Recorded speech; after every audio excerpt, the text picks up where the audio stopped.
గజం కేవలం 4,500 రూపాయలతో 165 గజాల భూమి కేవలం 8 లక్షలు మాత్రమే. హాయ్ నమస్తే, వెల్కమ్ టు సుమన్ టీవీ. ఏపీలో ఎన్నికలు దగ్గర పడుతున్న సందర్భంగా ప్రస్తుతం కుల సమీకరణాలు కొంత హాట్ టాపిక్గా మారాయి.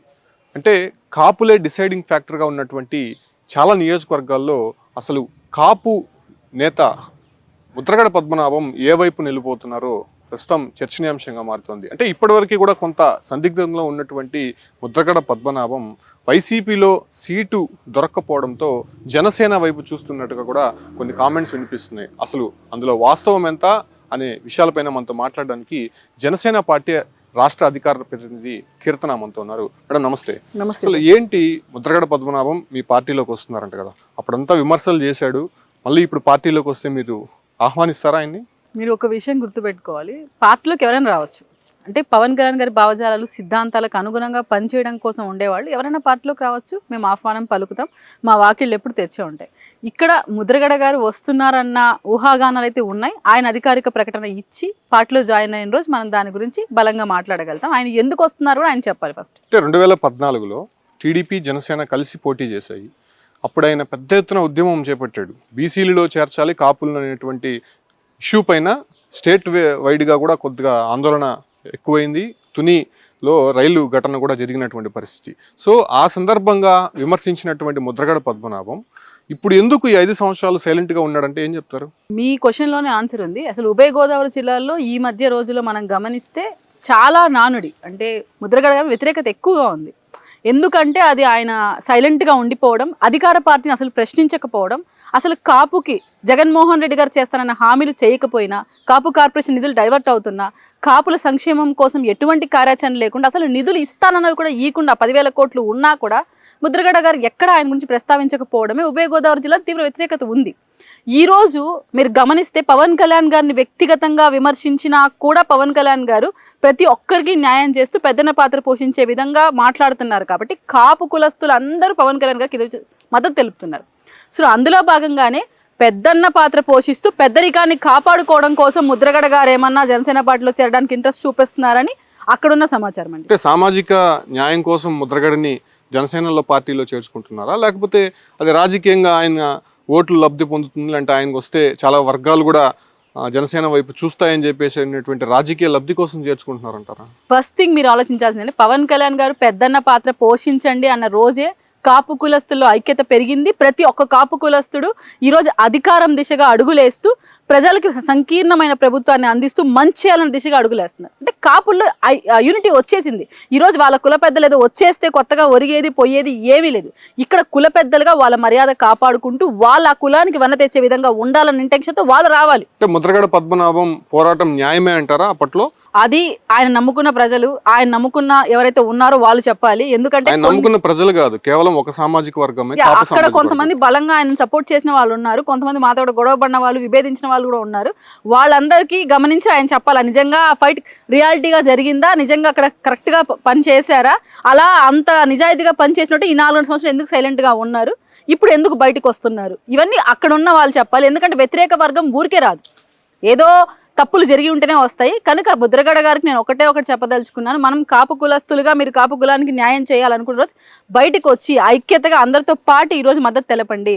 మనం రాజ్యాంగ నియమాలను పాటిస్తూ ప్రతి ఒక్కరూ ఒక మాటపైకి రావాలి. అంటే గతంలో దూరంపుడి చాలా విమర్శలు చేశాడు, పవన్ కళ్యాణ్ పైన వ్యక్తిగత విమర్శలు చేశారు. మీరు మాట్లాడినందుకు మీ పైన కూడా కొంత అసభ్యంగా మాట్లాడినటువంటి పరిస్థితులు అప్పుడు కనిపించాయి.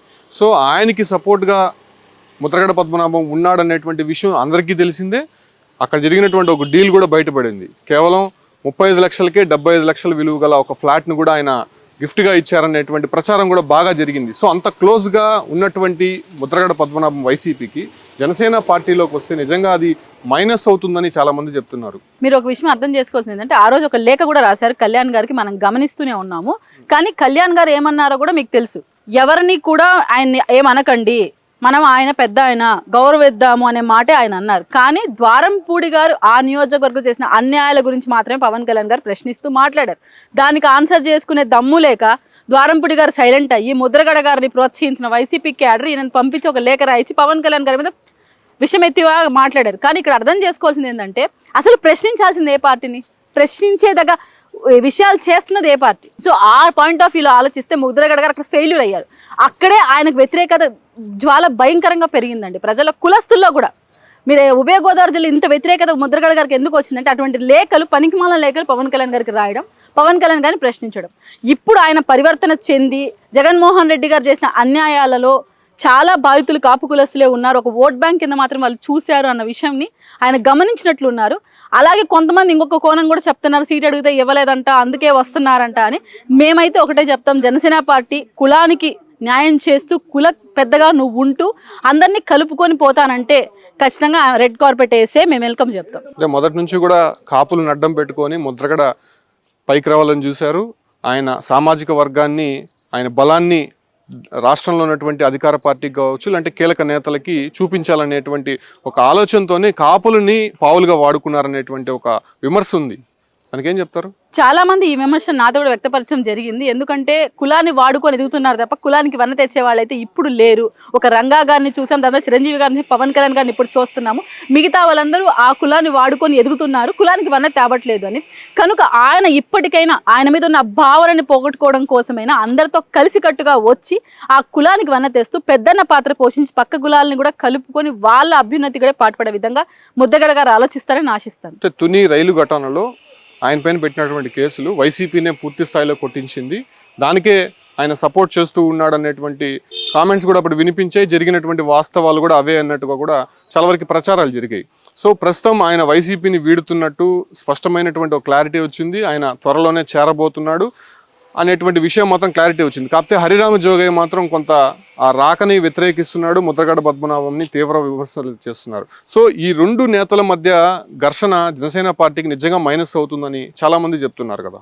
చాలా మందిని కాదు కానీ ప్రజలు మొత్తం గమనించారు. ఎందుకంటే ఆ కేసులన్నీ కొట్టేసింది వైసీపీ ప్రభుత్వంలోనే, అది మనందరూ క్లియర్ కళ్ళకు కనపడిన విషయమే. ఒకవేళ ఈయనకేమైనా సాఫ్ట్ కార్నర్ ఉందేమో మా కేసులన్నీ కొట్టేసింది వైసీపీ ప్రభుత్వంలోనే అని. కానీ ఇక్కడ ఆలోచించాల్సింది ఏంటంటే, మీరు కుల పెద్దలుగా ఉన్నప్పుడు హరిరామ జోగయ్య గారు కావచ్చు, మన ముద్రగడ గారు కావచ్చు, మీరు ఎంతవరకు ఆ కులానికి మంచి చేస్తున్నారు? ఇప్పుడు హరిరామ జోగయ్య గారు పూర్తిగా కేఎస్ఎస్ అని ఒకటి పెట్టి జనసేన పార్టీకి ఇతర పార్టీలన్నింటినీ కలుపుకొని పోయి మనం ఆ కులానికి వన్న తెద్దాం అనుకుంటారు. మరి ముద్రగడ ఏం చేస్తున్నారు? ఎందుకంత వ్యతిరేకత వస్తూ ఉంది? ఈ రోజు మీరు బయటకు అని వేరే పార్టీలో చేరతామన్నా కూడా మీ కొడుకుకి సీట్ రాలేదన్న ఇంటెన్షన్తోనే వస్తున్నారన్న పుకార్లు కూడా వస్తున్నాయి.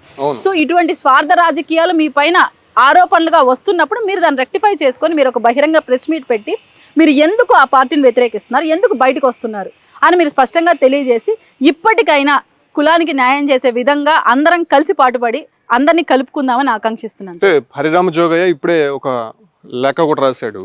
అంటే పవన్ కళ్యాణ్ని సీఎంగా చూడాలి, కాపులంతా కూడా కలిసికట్టుగా పోరాటం చేయాలనేటువంటి స్లోగన్ ఆయన తీసుకొచ్చాడు. సో ముద్రగడ పద్మనాభం స్టాండ్ ఒకవేళ అదే రకంగా ఉంటే నిజంగా ఆయన టీడీపీని వ్యతిరేకించినట్టే అవుతుంది కదా. సో అప్పుడు జనసేన పార్టీ స్టాండ్ ఎలా ఉండబోతుంది? జనసేన పార్టీ స్టాండ్ ఆల్రెడీ మీకు క్లియర్ గా తెలియజేశాం మేము. పవన్ కళ్యాణ్ సీఎం అనే విషయము జనసేన పార్టీ కార్యకర్తలకు కానీ మిగతా వాళ్ళకి కానీ ఒక క్లారిటీ ఇచ్చాడు పవన్ కళ్యాణ్. అంటే ఇప్పుడు మనకు అంత బలం లేదు, కలిసిపోవాల్సిందే, ఆ తర్వాత ఆలోచిస్తామని చెప్పి. సో మీరంతా కూడా కొంత అసంతృప్తి వ్యక్తం చేశారు. ఎందుకంటే మా నాయకుడు సీఎంగా ఉండాలి, ఆయన ఇన్ని రోజులు కష్టపడ్డారు, 2014లో టీడీపీకి సపోర్ట్ చేశారని చెప్పి కూడా చెప్పారు. సో ఇప్పుడు వీళ్ళిద్దరు స్టాండ్ ఎలా ఉండిపోతుంది అంటారు అనుకుంటారు అసలు? సార్ ఇప్పుడు మీ ఇంటెన్షన్ ఏంటంటే, ప్రతి ఒక్క జన సైనికుడు, ప్రతి ఒక్క కార్యవర్గం కోరుకునేది పవన్ కళ్యాణ్ గారు సీఎం కావాలి, పవన్ కళ్యాణ్ గారు సీఎం అవ్వాలన్న ఇంటెన్షన్ ప్రతి ఒక్కరం పనిచేస్తాం. కానీ మేము పవన్ కళ్యాణ్ గారు మాకు చెప్తున్నది ఏంటంటే, మీరు అలా కోరుకున్నప్పుడు అలాగే మీరు పని చెయ్యాలి. సో మేము ఎవరైతే నిలబెడుతున్నామో ఆ ఉమ్మడి అభ్యర్థులను మీరు గెలిపించి మనం భారీ మెజార్టీలో ముందుకెళ్తే ఖచ్చితంగా అవకాశాలు ఉంటాయి. మనం మన టార్గెట్ని ఫస్ట్ రీచ్ అవ్వాలంటే ప్రజలకు చేరువవ్వాలి, గెలుపొందాలి, అధికారాన్ని ఫామ్ చేయాలి, దాని తర్వాత సీఎం కుర్చీ గురించి ఆలోచించాలి. అలాగే హరిరామ జోగయ్య గారికి పవన్ కళ్యాణ్ గారి అభిమానంతో ఆయన కోరుకోవడంలో తప్పులేదు, అలాగే అలాంటి దిశగా అడుగులు వేయడంలో కూడా తప్పులేదు. అలాగే పవన్ కళ్యాణ్ గారు మాకేం చెప్తున్నారు, ప్రతి ఒక్కరం కలిసికట్టుగా ఈ టర్మ్ పని చేస్తే ఖచ్చితంగా మీరు కోరుకున్నది నేను చేయగలుగుతాను.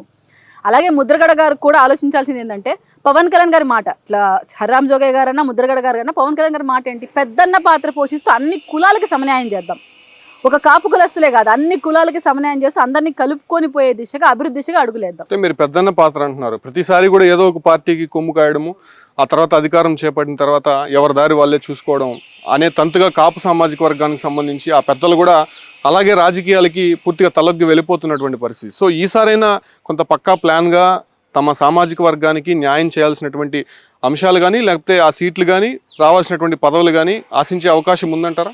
పదవులు తెచ్చుకోవడంలో నిజంగా మీరు అనుకుంటే పదవులు చాలా మంది తెచ్చుకున్నారు. ఇప్పుడు ఎంతమంది న్యాయం చేస్తున్నారు ఆ పదవులకి? ఎంతమంది ఆ కార్పొరేషన్ నిధులను ఆ కార్పొరేషన్లకి ఖర్చు పెట్టలేక చేస్తున్నారు? పదవులు తెచ్చుకోవడం కాదు, వాళ్ళ ఇంటెన్షన్లో అభివృద్ధి చెయ్యాలి. ఆ కార్పొరేషన్ నిధులు కార్పొరేషన్లకే ఉపయోగించి ప్రతి ఒక్క సామాజిక వర్గానికి న్యాయం చేయాలనే దిశగా ఆలోచిస్తే మాత్రం ఖచ్చితంగా అభివృద్ధి వస్తుంది. మేమైతే అదే దిశగా అడుగులేస్తున్నాం. మాకు కులాల మతాల ప్రస్తావన లేకుండానే ప్రతి ఒక్కరికి సమన్యాయం చేయాలని ఆలోచిస్తున్నాం సార్. అంటే దానికి అధికారం మా పార్టీకి రావాలి, అప్పుడు మేము న్యాయం చేస్తాం. కాపుల్ని బీసీలో చేర్చాలనేటువంటి ఒక స్లోగన్ అప్పుడు వినిపించింది, ఇప్పుడు ఎందుకు తగ్గిపోయింది అంటారు? అది ఖచ్చితంగా ఇప్పుడు ఎలక్షన్ మూమెంట్ లో కూడా మీరు గమనిస్తే ఎన్నికల మూమెంట్ లోనే గుర్తొస్తుంది అంటారా? జనసేన పార్టీ ఎలాంటి రాజకీయాలు అయితే ఎప్పుడు చేయబోదు కూడా ప్రతి ఒక్కరికి సమన్యాయం చేయాలనే ఇంటెన్షన్ తోనే పాటుపడుతున్నాం సార్. ఓకే, అంటే వాళ్ళిద్దరు ఇంటెన్షన్ ఏ విధంగా ఉండబోతుంది? కంప్లీట్ గా రాజకీయాలు అయిపోతారా, లేదంటే కాపు ఉద్యమంలోనే వస్తారనుకుంటున్నారు? అది వాళ్ళిద్దరి పర్సనల్ థింగ్. నేనైతే మీరు ఇప్పటి వరకు ఆయన లేఖలు రాసింది కావచ్చు, అంటే మరోవైపు పవన్ కళ్యాణ్ ని కొన్ని ప్రశ్నలు లేవనెత్తినటువంటి అంశాలు పట్టి చూస్తే ఏమనిపిస్తుంది? సరే, నాకైతే పరివర్తన వచ్చింది. ఇప్పటికైనా మనం అందరికి కలిసికట్టుగా ఉండాలన్న ఇంటెన్షన్తో చేస్తున్నారు. ఎందుకంటే 4 సంవత్సరంలో ఆయన క్వశ్చన్ చేయలేదన్న విషయం ఆయనకి తెలుసు. అక్కడున్న ప్రతి ఒక్కరు ఆయన వ్యతిరేకిస్తున్న విధానం ఆయన చూస్తున్నారు. సో వాళ్ళ కొడుకు కూడా నేను బహిరంగంగా మేము వైసీపీకి వ్యతిరేకంగానే ఉన్నట్టు మాట్లాడినట్టున్నారు, నేను గమనించాను. సో ప్రతి ఒక్కరి ఇంటెన్షన్ ఒకవైపుకి వెళ్ళినప్పుడు ఆయన కూడా అదే దిశగా అడుగులు వేస్తాడు కదా. ఈరోజు పవన్ కళ్యాణ్ గారు, చంద్రబాబు నాయుడు గారు సమిష్టిగా ఒక అధికారాన్ని ఫామ్ చేయబోతున్నాం. అందరికీ మంచి చేస్తారు అన్న ఇంటెన్షన్తో ముద్రగడ గారు ఆలోచించి ఈ పార్టీలో వైపు మొగ్గు చూపుతున్నా నేను అనుకుంటాను. సో ఇది కంప్లీట్గా రానున్న ఎన్నికల్లో ముద్రగడ పద్మనాభం జనసేన వైపు చూస్తున్నారు. మరోవైపు హరిరామ జోగయ్య కూడా పవన్ కళ్యాణ్తో, అదేవిధంగా అక్కడున్నటువంటి జనసేన నేతలతో, కాపు నేతలతో కూడా టచ్లో ఉన్నారు. కాబట్టి వీరు ఇరువురు కలిసి వస్తే ఖచ్చితంగా కాపు సామాజిక వర్గము, కాపులకి కావాల్సినటువంటి న్యాయాలు అన్నీ కూడా ఈ ఉమ్మడి కార్యాచరణలోనే ఖచ్చితంగా నెరవేరుతుంది. ఆ దశగా కూడా ప్రయత్నాలు జరుగుతున్నాయి. వైసీపీ ఇంకా క్లీన్ స్వైప్ అవ్వడం ఖాయం. ముఖ్యంగా ఉభయ గోదావరి జిల్లాలో కాపులకి ఎక్కువ బలం ఉంది కాబట్టి ముద్రగడ పద్మనాభం కూడా ఆయన వస్తే కలిసి వచ్చేటువంటి అంశాలు చాలా ఉన్నాయి. కాబట్టి వచ్చిన తర్వాత పార్టీలో అంతర్గతంగా చర్చించి నిర్ణయాలు తీసుకుంటామని చెప్పి కూడా జనసేన నేత కీర్తన స్పష్టం చేస్తున్నారు. Keep watching Suman TV.